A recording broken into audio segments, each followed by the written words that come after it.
Hey everybody, good afternoon, good evening. It's Monday, so that means it's Social Business Hour. Welcome community, and a super special welcome to one of my favorite people in the whole world, Christin Kardos, who gets to be my co-host today. Hello, Christin, how are you? Hi everybody, hi Rachel, I'm doing great. How are you today? I'm going. I'm hustling, which works out well because that's today's topic. Yeah. Very cool. It's all about the hustle. Yes, it is. And speaking of hustlers, we have our fearless leader, Brian Fanzo, is at Social Shakeup. So for those of you on Meerkat and Periscope, I'm sure you've been catching his feeds. If not, jump on them. He's streaming some of the presentations, so which may not be available for viewing later. So definitely jump on the opportunity to see what guys are talking about there. Employee advocacy is the focus, so a lot of cool stuff is going down. And with that being said, we're going to jump right in. I know we started a few minutes late, so I'm gonna ask you, Christin, because you're the only person I get to focus on right now. Miss Christin, what motivates you? I have to stop answering these questions with Rachel Miller. Rachel Miller motivates me. But no, I know, folks. Yeah, but no, it's true though. Everybody knows that. Everybody who pays any attention to me at all knows that's part of my answer. But really what motivates me in life in general, in work, in anything that I'm doing is people. I'm really all about people and about learning. So interacting with people and new ideas and learning. It's like a magnet for me. Interacting and getting new information and feedback from other people and supporting other people. That's kind of where I really sort of live emotionally. And everything that I do is pretty much driven by that. No, I like that about you. And I think and you definitely have a good sense of self, like you truly know what motivates you personally and professionally. And I think that's something that it seems like a really simple question. I think that's what a lot of people struggle with and why they become unhappy with their lives, especially in a professional capacity. Because if you don't know why you're chasing after a certain opportunity, you're going to have a rough time. So whether even if you're motivated by money and you know that, that's awesome. Like then you know your goal and you know how to negotiate and get what you want. If your goal is to further your professional growth through educational opportunities, like you need to know that, so then you can go down the right path and chase that dream. And I think people they come up against these hurdles because they're unsure. Like what am I going to wake up excited about? Exactly. And there's no harm. In fact, there's a benefit to being honest about it too, because there's no shame necessarily in being motivated by money. Guy Kawasaki said, I believe it was on Chris Barrow's Why I Social podcast, if I'm not mistaken. He was talking about how if you have enough money, you're going to be happy. He sort of talked about that unapologetically, that kind of is one of his big motivators. And a lot of people are hesitant to come right out and say that and be honest about it, but why not? And in my case, I think it took me, I don't know if it's age or experience or both, but I don't think I've always known what motivated me. I think it took me quite a lot of time. I think I was probably in my 30s before I really said, oh yeah, this is it for me. This is what I really care about. So. Well, yeah, I think it's a tough road, because I think it is perhaps not embarrassing, but you might feel a little bit uncomfortable sharing with the world that you're purely motivated by financial reward, even though I would say most people are, and we need money to live. You need money to, put your kids through college and a lot of things that, we worry about, especially like me being a parent, like these are things that they do keep me up at night. So sure, money, I'm not going to say no, but it's not my primary, it's not what I primarily seek out. But I think knowing what will, make you wake up with a smile is terribly important. Agreed. So let's see, are we getting any cool tweets from the community? I'm curious. I don't know. And you guys that are watching, I'm trying to do Twitter and the Hangout as well. And I am no stream people. I am no Brian Fanzo. I do not talk fast and tweet faster when I'm on the air. So apologies, but I'm scanning and I'm asking everybody to go ahead and tweet the questions if you have any. To the Social Business Hour handle so we can see them. I do see a lot of good answers out here though.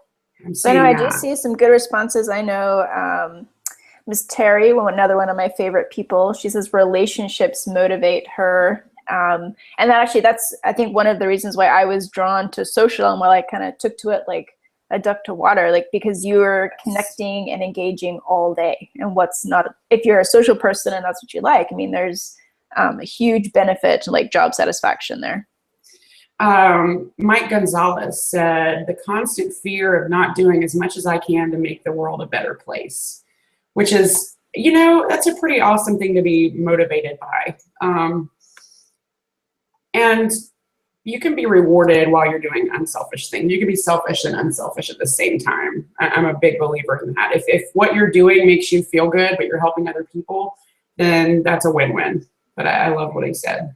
No, I think that's kind of the perfect scenario, right? If you can find your happy place, and it's also what makes other people happy. I think that's living the dream.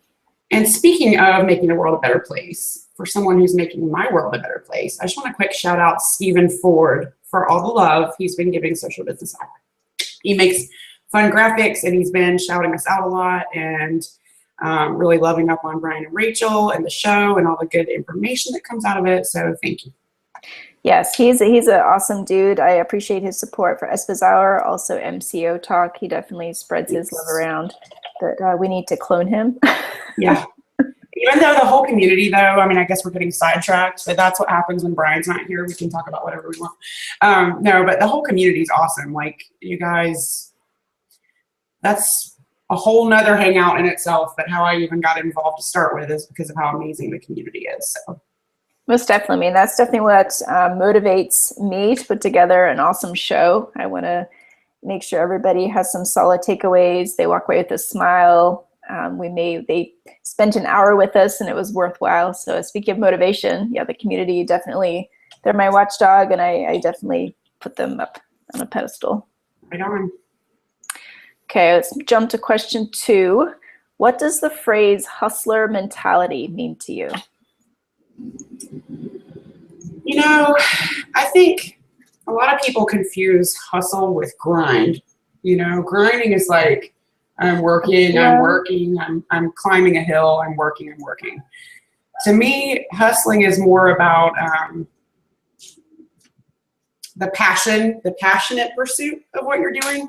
So you can be hustling not for money, you can be hustling toward, you know, becoming a world-class dancer, or, you know, something that you really enjoy. So when I think of the hustler mentality, I think about sort of the joie de vivre of it all, the doing almost in a compulsive way because you're passionate about something, and that you're sort of always on with it, that it kind of doesn't stop. That's what comes to mind when I hear it. So I think I agree with what you're saying. And I think the only thing I would add is that, to me, I think if you have a hustler mentality, it kind of lends itself to be more of an entrepreneur or even an intrapreneur. Like, you can be, you know, a go-getter, a trendsetter in an organization that you don't necessarily have to be the founder of, but you're definitely the driving force for change. And I think that comes down to having a hustler mentality. Like, you see opportunities, or you create opportunities, which might even be a better way to phrase that. Like, you get out there and you make stuff happen. And for me, that's a hustler mentality. Yeah, I agree. You have your eyes open and you're ready to leap.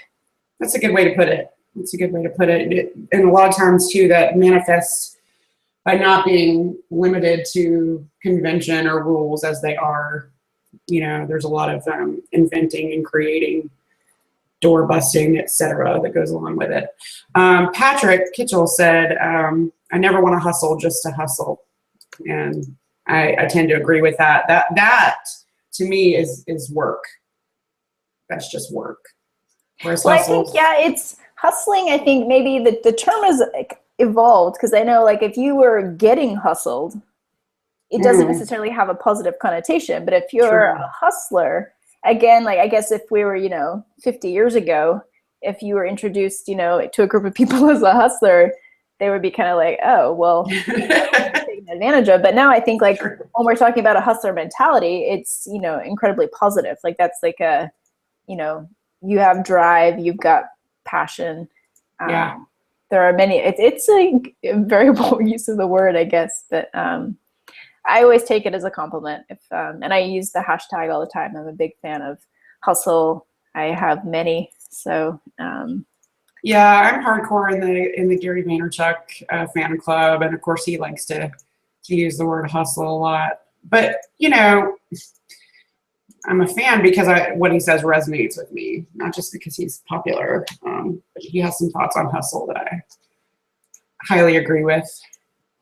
Well, so speaking of, perhaps the negative connotations of hustle, what are some obstacles with having multiple hustles? Because yeah, you could be a hustler with one hustle, or you can, have multiple hustles. And what are the misconceptions about, those type of professionals?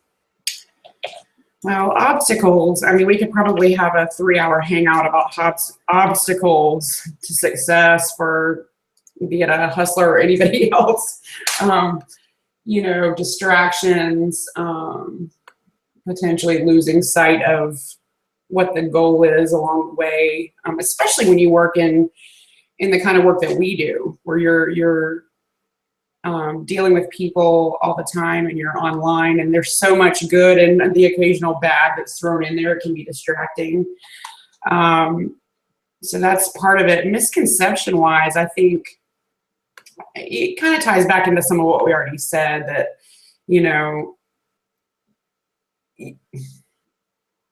the difference between working and hustling, is what you're doing a grind, or are you really enjoying it? Are you walking, or are you actually skipping down the hall? Yeah. I don't know. What do you think? Well, so I want to share. So a great answer from one of our community members, like, hustlers get the job done, they reach goals. And I think that's kind of like, that's a pretty solid definition. Yeah, and I think that reminds me, I was trying to think of what I was going to say, that one of the misconceptions is that maybe that there's not as much failure behind the scenes for your average hustler. That is a new buzz term. People are starting to talk more about failure, but I think I'm talking about epic falling right on your face on the sidewalk failure that can go on, especially for the self-employed or the multiple hustler. The day-to-day failures, and then the big sort of milestone failures behind the scenes, because you don't broadcast those. You tend to be too busy picking yourself back up or moving on to the next thing. Even if you're a transparent person, most of us try to focus more on the positive. And I think for the hustler mentality, for anyone who's really hustling, you're going to have those failures, and that there might be more than what people actually see. I completely agree. I think a lot of my side hustles have quickly gone by the wayside when you realize they are not what you expected.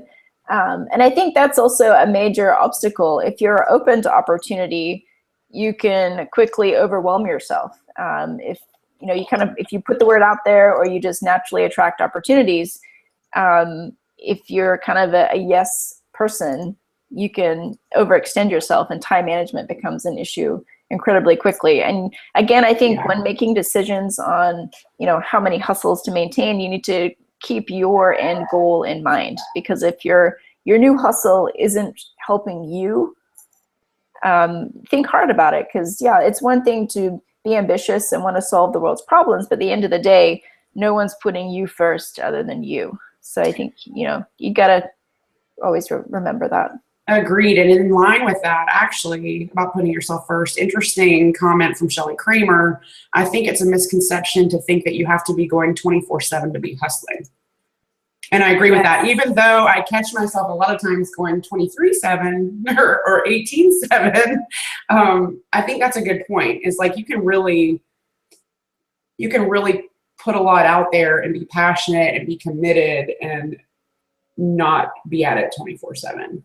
No, and actually Ben Phillips had a tweet. It was a fishing analogy, and along the same lines though, to, you got to work smart. And, we need to anyways, whether you have one hustle or 4 hustles, but, Shelley's completely right. Like, you don't need to be putting in 18-hour days to be a hustler. And if you are, you're not hustling right. Because that's not the goal. Like, working smarter and achieving a lot more with limited time, I think, is the ultimate goal. And I'm going to be honest with you, that working smarter thing, for me, and maybe I'm just an inferior hustler to others, but for me, that's a moving target. I am constantly trying to work smarter. and walking around with the knowledge every single day that I'm trying to work smart, but I always have room to improve there, all the time.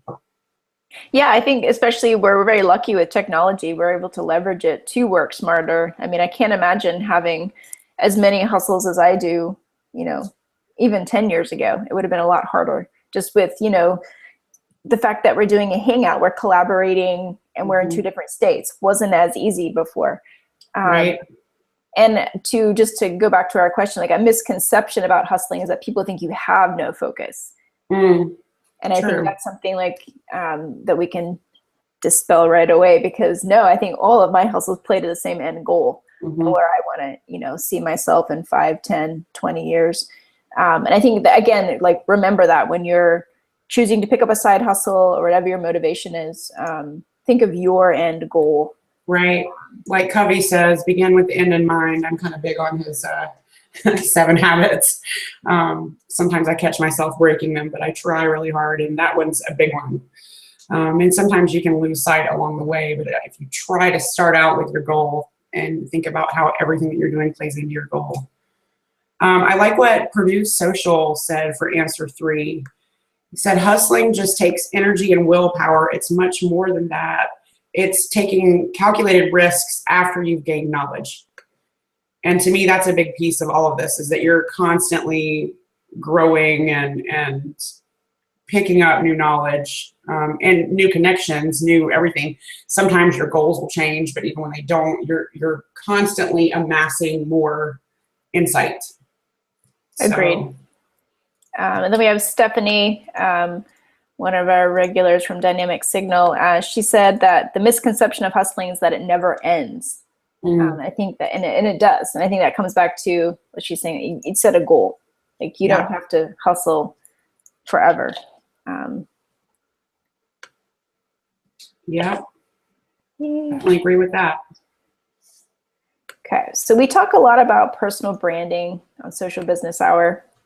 And I know a lot of times when I've shared with prospective employers, because I'm pretty, I'm transparent. People know that I don't just have one gig. I put it out there. People get concerned. They always ask, like, well, what do you want to do? And I'm like, well, I'm doing what I want to do. And I think that's something else we can, if we're just going to dispel myths, I think. Which is, hey, it needs to be done. Breaking it down. That you can totally build a strong personal brand and have a lot of hustle. And if anything, I think it helps, because you're showing your capacity in a multitude of ways versus just, one activity. So for me, I think it would actually help, but I'm curious to hear what the community feels about that. And if they feel that having multiple hustles can detract from a strong personal brand. That is interesting. That is a good question.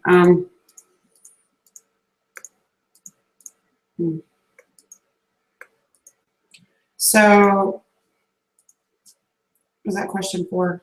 Is it possible to be successful in business today, or did you change it again? You guys don't know what goes on off air.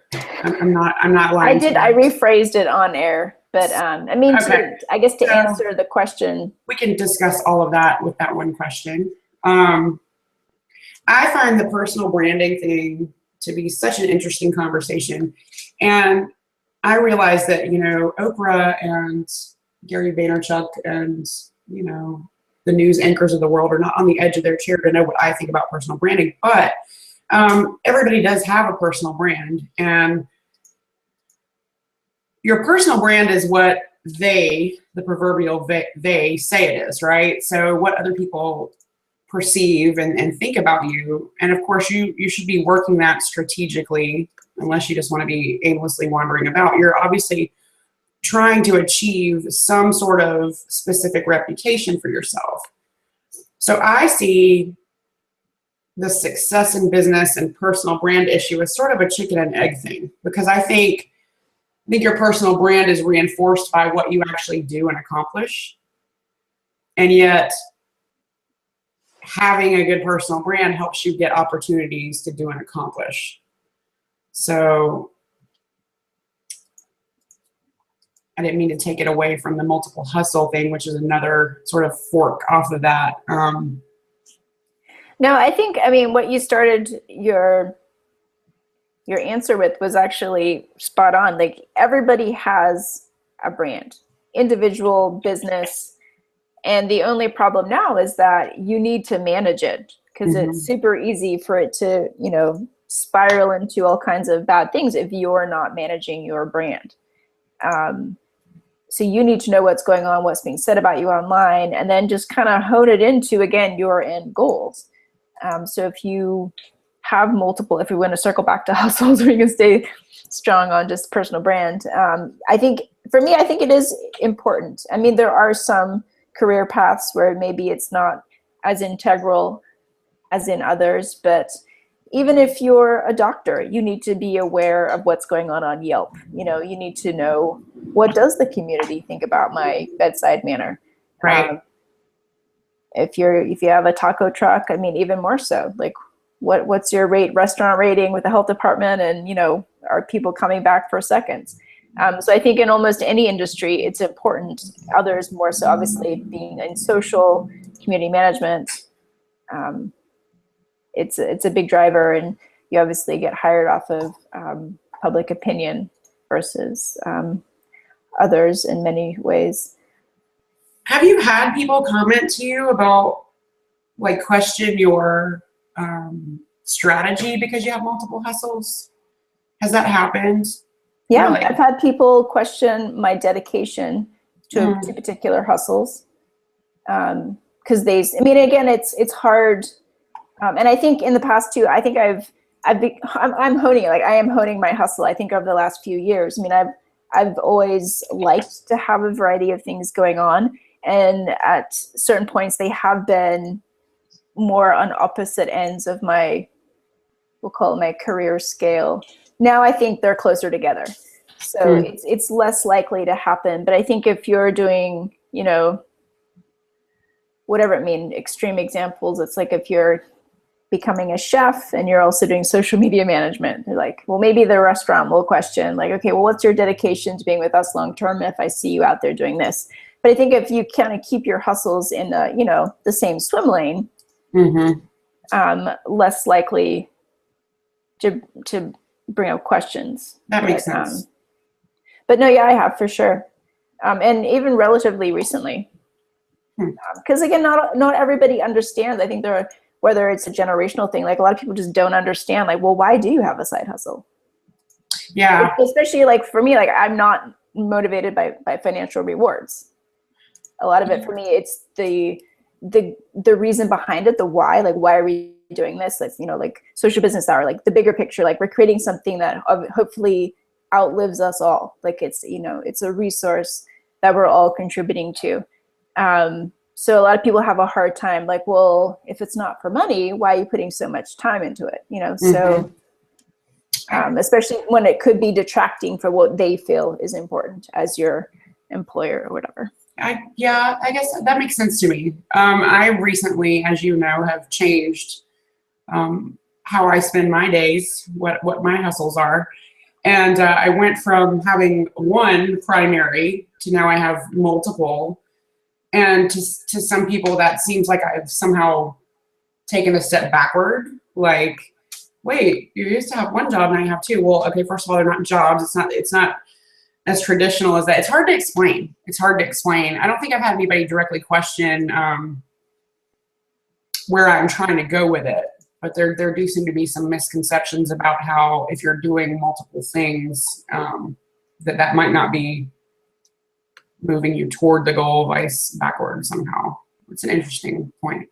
Yeah, I think it's just historically, I think if somebody needed to have, what we'll call 3 jobs in the past, typically they were all probably just hourly, not satisfying obligations just to get by. I think that's changed. It's like, well, because some of, you could have a hustle that's for a nonprofit that doesn't pay you at all, but you're being paid in, the reward you feel from helping people or, again, helping them achieve their goal. Like, again, hustle doesn't have to have money attached to it. I think it's a lot about growth. And for me, it's just the greater good. Like, doing cool shit is a huge motivation for me. Doing cool shit. Yeah. I mean, because sometimes I'll say, well, I can't come to whatever it is that you're doing because I've got to do X, Y, and Z. And the answer that I'll get is why. And I'm like, because I want to, because, because it's awesome. My time and I choose to use it this way, I guess. Yeah. It's because my friends are badass and I'm not going to miss what they're doing. And like, yeah, it's interesting. And maybe some of this even, and this goes way off topic, but maybe some of it even is like industry or profession based. Like maybe the stuff that we geek out over just doesn't translate the same way to people in other fields. I don't know. Yeah. Or maybe it's just me. It's definitely unique because, I was talking with a friend of mine, and we're in similar career paths, and we're talking about how we unwind. And I was like, well, usually that's like me. I'm watching Netflix and I've got my phone in one hand and I'm tweeting, or I'm on a hangout with, a bunch of people, and that's how I close my day. And they're like, well, that sounds like work. I'm like, no, that's how I relax. So it is kind of, yeah, I guess it's situational, just kind of, it's all relative, but, yeah. I'm curious, and if you guys are watching right now, people in the community, if you guys have any, if you have any hustles, because, Brian and Rachel do Social Business Hour every Monday. And I'm curious if any of you have hustles that are just like labors of love, like that you're just really passionate about that don't fall under the umbrella of work. I would love to hear about those. Rachel's never going to have me on again because I just keep digressing and changing the subject. But anyway. So a lot of people seem to be liking the hustle doesn't have to have money attached to it, which is cool. Yeah. And Terry is proudly proclaiming that Owly is her side hustle, and I agree. I love it. You guys need to be following Terry. She's awesome, and I love seeing her Owly pictures every day too. She has been chronicling Owly. Awesome. Where's she at? It's definitely in the 100 and something. Yeah, I think she's halfway through the year. Yeah. Yeah. Yeah.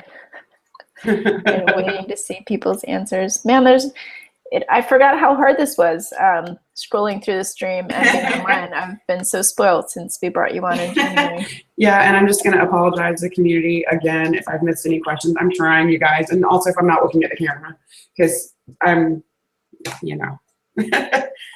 I'm loving the answers, though. I'm not reading them out loud, but I'm reading them to myself, and they're really good. Yeah, so it's a great tweet from Jade, one of our fabulous regulars. She's saying that I know that time is money, but I'd rather work towards what I love. Hustle can pay you as a personal reward. Yes. Just spot on. I agree 200%. Hey, Mitch Jackson in the stream. Woot woot. For those listening, Mitch is having an interview with Ben Parr this afternoon. That's on my calendar. I believe it's at 3 p.m. Pacific. So Google that, people, or I'll find the link and I'll send it out in the stream later. That should be an awesome interview. Yeah, I like watching Mitch's live streaming, actually. I don't think I've caught any of his. I'm a slow adopter of this whole live streaming situation. It hasn't become a hustle yet. I'm a world champion viewer. If they had a leaderboard for people who view and heart and comment and retweet, I would rock that. But hey, digital cheerleader. We were talking about distractions. Even distractions from the hustle or distractions from the goal. Part of my goal is, it's not so much a FOMO, like fear of missing out thing, but I really, really want to know what's going on with certain people and certain topics. And the live streaming has been a huge tool and distraction. It's actually, and especially for people like us who work in community, it's fantastic in the ability to connect. But I will honestly tell you that I'm having to manage it because I can't watch them all. I cannot watch all the people and all the specific, and even though I've narrowed it down a great deal. There's only about 4 or 5 individuals and a handful of topics that I will even entertain looking at, but it's still, I could lose a whole day's worth of hustle if I just So yeah, for me, I'm really drawn to the live streaming from events.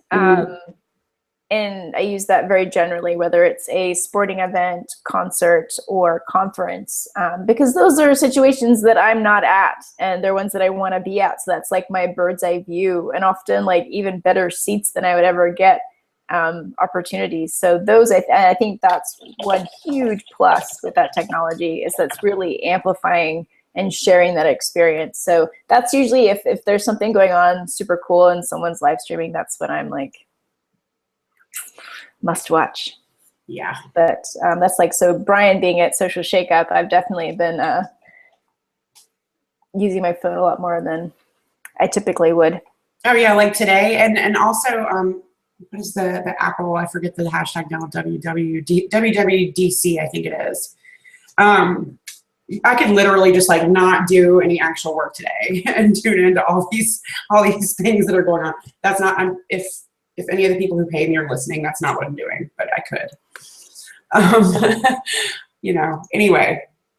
All right, let's reel it back into all about the hustle. So I think being successful, or being a successful hustler, you do need to have a little bit of clout, and I mean clout with a C, not clout with a K. But question 5 is, what is your definition of influence? You know, I think that every person on the planet has some measure of influence. And typically when we talk about it in our circles, we mean significant amounts of influence. That's sort of implied with the word. But it's about how interested other people are in your opinion or your recommendations on something. And that, of course, I'm laughing because something in the stream. Anyway, it's based on the building of relationships and the fostering of credibility. It's not something that you can accumulate overnight. And of course, even among the influential people, there are varying degrees of it, but it's all born from building relationships and being credible, either because your thoughts are valued and you put them out there, or because you're a master at building relationships and you happen to have some good thoughts. You know, there's different combinations that feed into what makes somebody sort of a powerhouse influencer, but it comes back to how interested other people are in you and the likelihood that they will take some sort of action based on your say-so, more or less. Yeah, for me, it has a whole lot to do with action. Because even if you have millions of people interested in you, if they ultimately take no action, your influence is relatively minor, because you want to inspire people to act. So it's even, I think that would actually be my one of my worst case scenarios, of that if I ever have a multitude of people interested in what I have to say, but they never do anything with the information, right? That would be a huge disappointment for me. Yeah, so, because that would be like, then you'd just be sort of visible, right? Then you would just be like a high visibility person. Whereas, if you could actually say, hey, I really like this store, everybody should go shop there, and then they start shopping there, then you've got influence. Yeah, and so for me, I'm really drawn to the people on Twitter that have 2,000 followers, but 1,900 of them will go to that store or go to that restaurant if they said it was amazing. Mm-hmm. That is influence. And I think for me, it's the percentage of action versus the ultimate number of, audience, or however you want to call that larger number. That's influence. Yeah, and I do believe too in like the micro influencer concept, and I believe that you can be highly influential. In fact, most people are. If they're influential in their certain areas, but not in others. So like, I mean, even take you're influential in social selling, social business, anything really having to do with sales, community management, anything remotely related to social media, all of these things you're influential on. but nobody's probably going to ask you who to go to get a medical exam. Not that you might not be, I'm not trying to dish your like medical knowledge, but you know what I'm saying? Like you have your wheelhouse or wheelhouses that you typically fit into. That doesn't mean that if you're a huge, well-known person that somebody might not follow your lead on something random. But for the most part, people have their areas of influence, and that's what they're trusted for, and those are the things that they can quickly get somebody to follow them for. Yeah, I think that again, that comes to, you gotta hone your hustle. I don't know if I could name anybody that I would think is an expert in anything, or even someone who knows a whole lot about everything. Right. I think you are naturally drawn people who do kind of have niches, because there's no doubt that they're dominating that expertise. Agreed. But unless somebody can name somebody who actually does know a whole lot about everything, that would be amazing. No, but I mean, then there still are people who are influential on everything, even if they don't know a lot about it. Like, think about like your Oprah Winfrey's of the world. She could probably say everybody needs to go get a purple handbag with orange polka dots, and they would just go do it, and that would be that, you know, or some people would. But those are outliers. There are only so many people, you know, in the world that could actually do that, and it's not even really truly influence. It's almost just social gravity or something. I don't even know what you would call it, but you know, but that's not, because I was just waiting for somebody to say, well, some people influence people on everything. Yes and no. Yeah, I mean, influence is really tricky because it's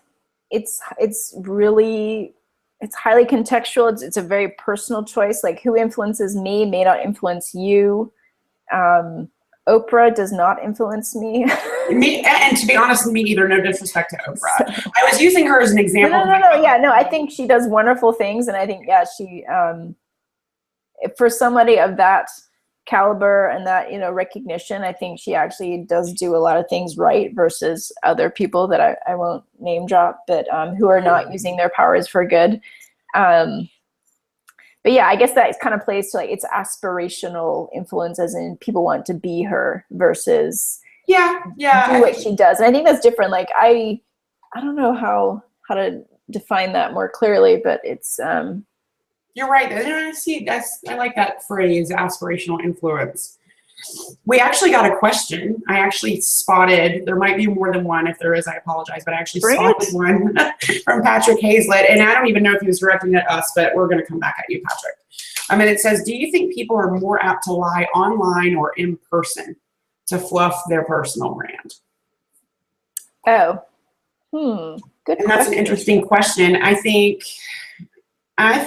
people are apt to lie anywhere and everywhere under certain circumstances. I think they might lie online to pad their LinkedIn profile, or to, you know, I mean, take anyone in any sphere on the internet. My son plays, you know, video games online that are collaborative. He might inflate his, you know, accomplishments, or I'm not saying that he does. I don't even understand the language of that, but and then people offline, you know, there's all sorts of motives that can drive someone to lie. Insecurity, or, you know, goals, or everybody's talking about purple handbags with orange polka dots. I want to take that back. So, but anyway, but I don't know. What do you think?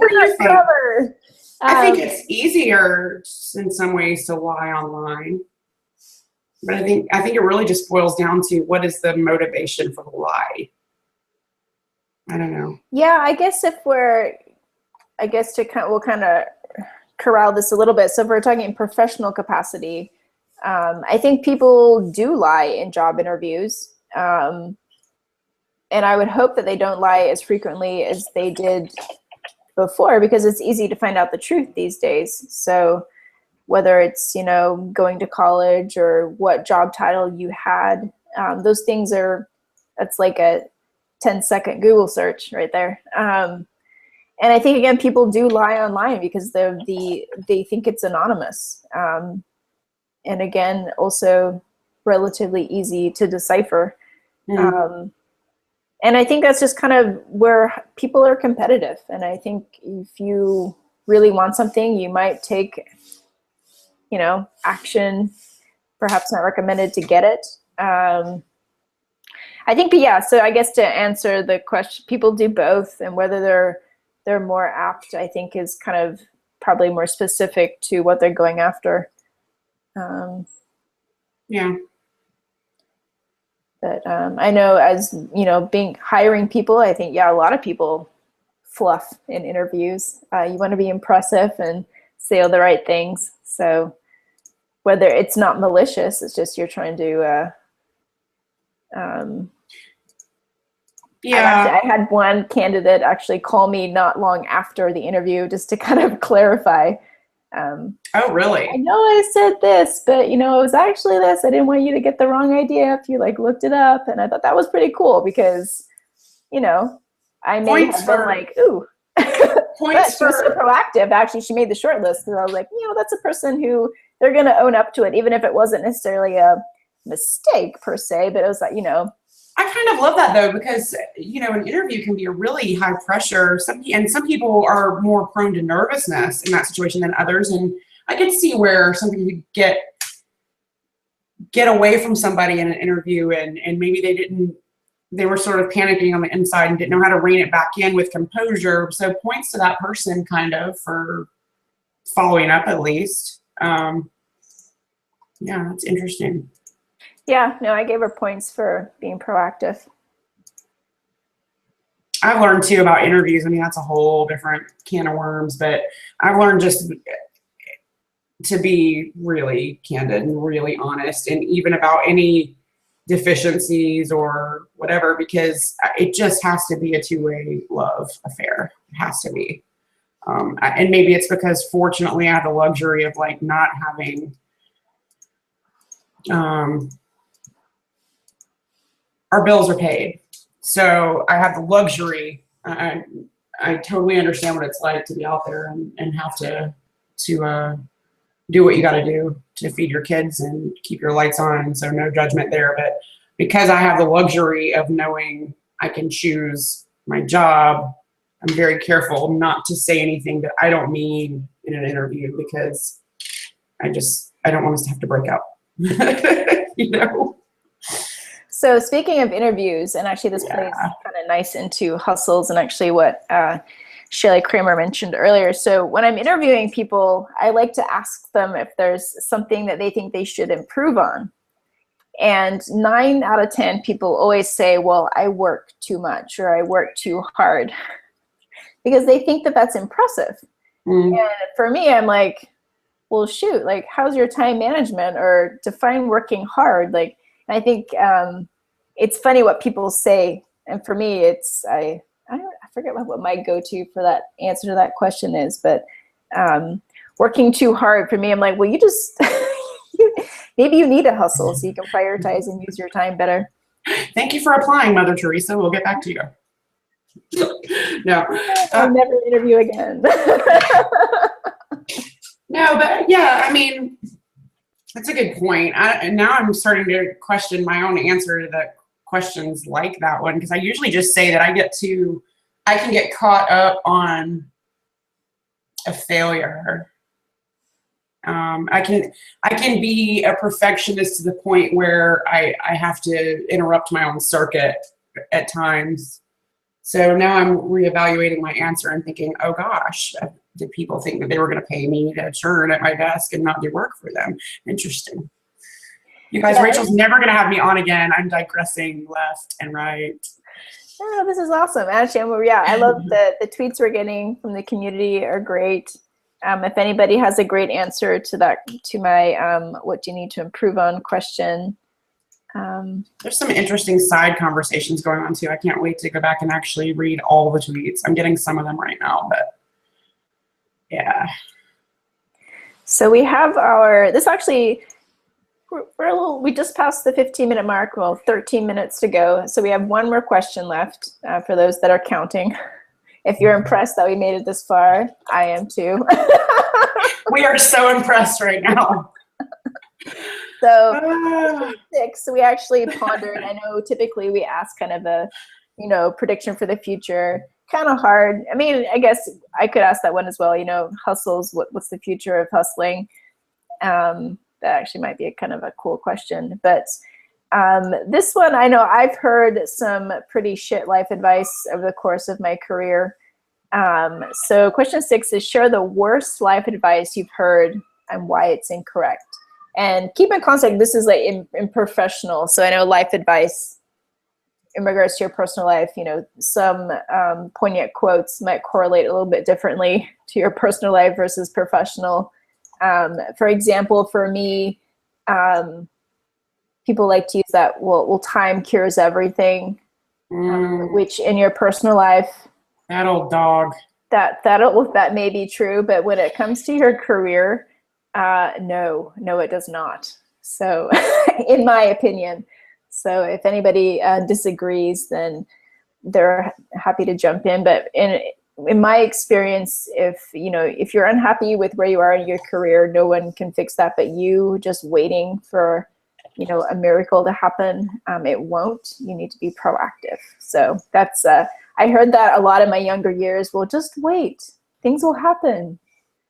And they started happening when I, started being proactive and, changing direction. So I think my answer is kind of like yours. I definitely hate the wait. I'm also very, sometimes people misunderstand when I try to communicate this, but I'm also very leery of the chase your dreams mentality, because I think that you should chase your dreams, but not off of a cliff. And what I mean by that is there's a fine, everything in life is really about fine lines, and there's a fine line between chasing your dreams and not being self-limiting, but also being, you still want to be grounded and you want to be realistic. We talked about personal branding. I think and hope that maybe some of the people that are tuned in right now know me as someone who's interested in community and interested in social media and some of the different ventures that my friends are involved in. I think I can hope for that. What I cannot hope for is to be regarded as a gold medal winning gymnast, because I'm not. And if that was my dream and I chased it, guess what would happen? Splat. So you have to temper your hustle, your dreams, your passions with what your actual abilities are. And so when I hear chase your dreams, I just want it to be taken in context. And I know I sound like, you see flashes of American Idol, and then why didn't some of those people's families tell them that they really can't sing? Like, I'm not trying to be mean and negative. I'm not trying to be negative at all. I think it can yield more positive if you know where to focus your efforts. That doesn't mean that you can't improve. That doesn't mean that if I want to go out and take a gymnastics class right now, that I might not be capable of something. But keeping it in perspective is important. And then two, when you're following your dreams and you're hustling, if the reality is that you've got to keep your lights on and nobody has offered you a job doing what you love, you might have to go and believe me, I've done it. I've had hard financial times. I've had times where I've had to do things that I didn't enjoy. It's called life, and you have to feed your children or pay your car payment or whatever it is that you have to do. So for me, I think it's bad advice to just say, chase your dreams carte blanche and leave it open-ended. By all means, chase your dreams, but be aware of your surroundings, your abilities, and try to start with dreams that you're not only excited about, but that you realistically can make progress toward. No, I think I love everything you're saying, because I think you chasing your dream, especially in context to family, should not sacrifice other people achieving theirs. So I think you do need to have, a reality check with, okay, is my dream one, I guess, achievable? And, what's the end goal? Like, is that being a gold medal gymnast at, a certain age, is that really the best thing for me right now? Right, exactly. Just being able to do a cartwheel, which is totally awesome, because I don't know if I could achieve that right now. But I think keeping that in mind, make sure that you fighting for what's important to you isn't squashing somebody else. And I Yeah. think that's also about the why and, being a part of the bigger hustle, and, making sure that you're contributing to the greater good at the same time.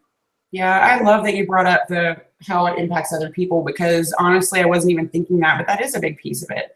And so, it can even be as simple as if you are married or you have children or family members that like live with you or sort of coexist, you might have to think about what you're doing affects them. If my children were much younger than they are now, I wouldn't even be able to do what I'm doing now. Not to the extent that I'm doing it, because they would have different needs at different times, and it would be unfair to them at certain times. So it is important to think about how it impacts others, not just yourself and your realistic ability to get from point A to point B. That's an interesting point. It's an interesting discussion. Just scrolling our stream real quick the last few minutes, see if we have any awesome. And I hope people don't think I'm trying to be like negative. I always feel bad when I say it, but I believe it so strongly that you have to, and it's about self-awareness and situational awareness, which is one of my favorite phrases in the world. Keeping an eye on all relevant factors, as it were. That doesn't mean that if you stumble once on the way to your dream that you give it up. It just means commit to something that is achievable and go about it the right way. Yeah, I mean, and dreams change, and I think that's another thing to realize.